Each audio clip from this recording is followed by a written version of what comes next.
नमस्कार, आप देख रहे हैं द हिंद 24 न्यूज और मैं हूं आपके साथ साक्षी। आइए नजर डालते हैं आज की बड़ी खबरों की ओर। चंडीतला के रहने वाले रबीन रुईदास 36 अक्सर नशे की हालत में अपनी पत्नी पर अत्याचार करता था। यही अत्याचार मौत का कारण बन गया। आज जंगीपाड़ा में हुगली ग्रामीण के अतिरिक्त पुलिस अधीक्षक कृष्णाणु राय ने बताया कि प्रारंभिक पूछताछ में आरोपियों ने कबूल किया है कि रबीन की हत्या गले में रस्सी बांधकर की गई और फिर उसका शव टोटो में लादकर एक नलकूप में फेंक दिया गया। हालांकि हत्या के पीछे कोई और कारण है क्या, पुलिस उस पहलू की भी जांच कर रही है।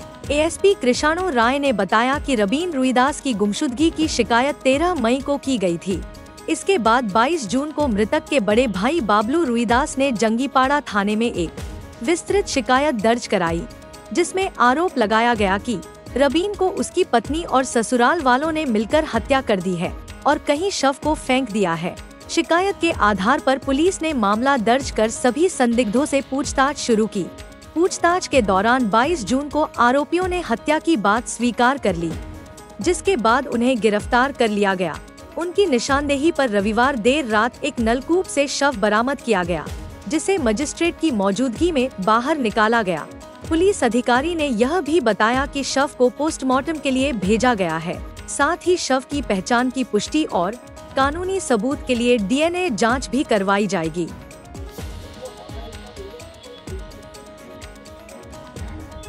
আমি এই মুহূর্তে উপস্থিত আছি যে আমাদের ডাঙ্গিপাড়া থানার অন্তর্গত যে কানাইডাঙ্গা যে একটা শ্মশান আছে, ঠিক এখানেই মাঠের মধ্যে আছি। এখানে আজকে থেকে 40-42 দিন আগে জঙ্গলপাড়ায় বাড়ি, এখানে ওনার শ্বশুর বাড়ি ছিল কানাইডাঙ্গা। ওনার শ্বশুরা মেরে যে দীপ্তিকল পুরনো যে ছিল সেই তার মধ্যে ভরে দেয়। এখন হরিপাল থানার প্রশাসন সমস্ত এসেছেন, এখানে এসে এখন ওই বডিটাকে যে দীপ্তিকলের যে পাইপ আছে সেই পাইপের ভিতর থেকে বার করার চেষ্টা করছে। বুঝতে পারছেন, এখানে প্রশাসনের লোকেরা আছে আর চতুর্দিকে কিন্তু মানুষজন দাঁড়িয়ে আছে, দেখতে পাচ্ছেন। চতুর্দিকে কিন্তু হাজার হাজার মানুষ দাঁড়িয়ে আছে, দেখতে পাচ্ছেন। ঘটনাটি ঘটেছে ডাঙ্গিপাড়া থানার অন্তর্গত।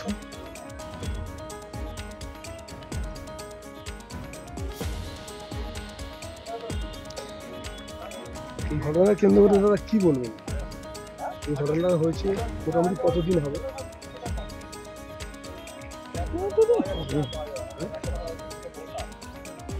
মাঝখানে খাবে না। আপনার কে হয়? তো ভাই হয়। মানে ভাই মানে এটা জামাই না, এটা ভাই। এটা আপনার ভাই যে মেরেছে, কে মেরেছে? না, ওটা ও বলতে পারে, আমি কে মেরেছে আমি তো অনেক তফাৎ শুনেছেন তো? আপনারা কবে শুনেছেন মোটামুটি? দিন দিয়ে পর। হ্যাঁ, দিন দিয়ে পর। আপনারা তাহলে চেপে রেখেছিলেন কেন বলেন? ভাইকে ভয় দেখিয়ে রেখে দিয়েছি আমাকে মেরে দেবে। ভাই হ্যাঁ, মেরে দেবে। ওরা তিনজনা যে মেরে দেবে ভয় আজকে আমি সব বলছি। মনসা, ওর নামটা কি? সুমির আর কি মনসা। আপনি ভয় খাচ্ছেন কেন? এখন আর হয়তো আপনার কিছু না। আমি ডাকি। কে ডাকছে? এখানে বাড়ির লোক বলছিল, বলতে এখন আবার দিকে চলে গেল ভয়। এই যে দেখ লাল গেঞ্জি পরে যাচ্ছে। ঘটনাটি ঘটেছে কানাইডাঙ্গা, যে শ্বশুর জামাইকে মেরে যে দীপ্তিকলের পাইপের মধ্যে ঢুকিয়ে দিয়েছে, দেখতে পাচ্ছেন। এখান থেকে এখন দড়ি কল করে সেই বডি তোলার চেষ্টা করছে দীপ্তিকলের পাইপের ভিতর থেকে। ডাঙ্গিপাড়া প্রশাসনের একাধিক কর্মী, সিআই সাহেব, অ্যাডিশনাল এসপি কমল সরকার, এখানে অনেক অফিসারই আছেন এসে এখানে।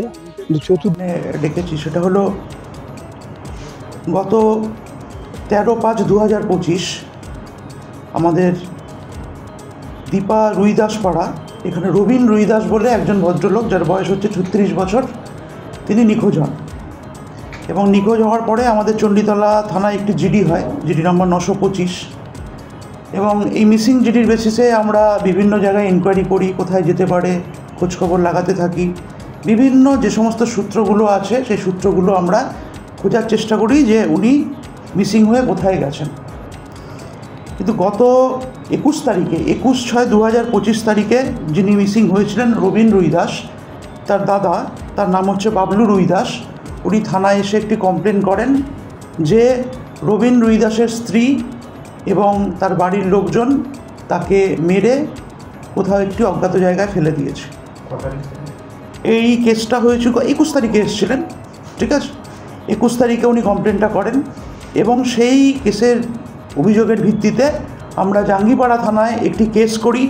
কেস নম্বর হচ্ছে 270/25, ডেট হচ্ছে 21/6/2025 এবং যে সেকশানে কেস হয়েছিল সেটা হচ্ছে 103(1), 238, 61(2) এবং 3(5) BNS।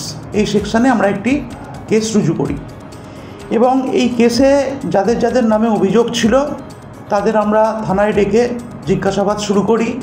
কোথায় গেছিল, স্বামী কোথায় গেছিল এবং কবে লাস্ট দেখেছে, এরকম বিভিন্নভাবে আমরা ইন্টারোগেশন করতে থাকি এবং ইন্টারোগেশন করার পরে শেষে 22 তারিখ ভোরবেলা 4:30টার সময় এরা স্বীকার করে যে এই যে নিখোঁজ হয়েছিল রবিন রুইদাস, একে এর স্ত্রী এবং বাকি লোকজন এরা মার্ডার করেছে এবং মার্ডারটা করেছিল 11/5/2025 বিকাল 4:30 নাগাদ। এবং মার্ডার করার পরে একটি টোটোতে করে ওরা নিকটবর্তী একটি শ্মশানের পাশে একটি বোরিং আপনার অ্যাবান্ডন একটা টিউবওয়েল ছিল, সেই টিউবওয়েল देखते रहिए द हिंद 24 न्यूज।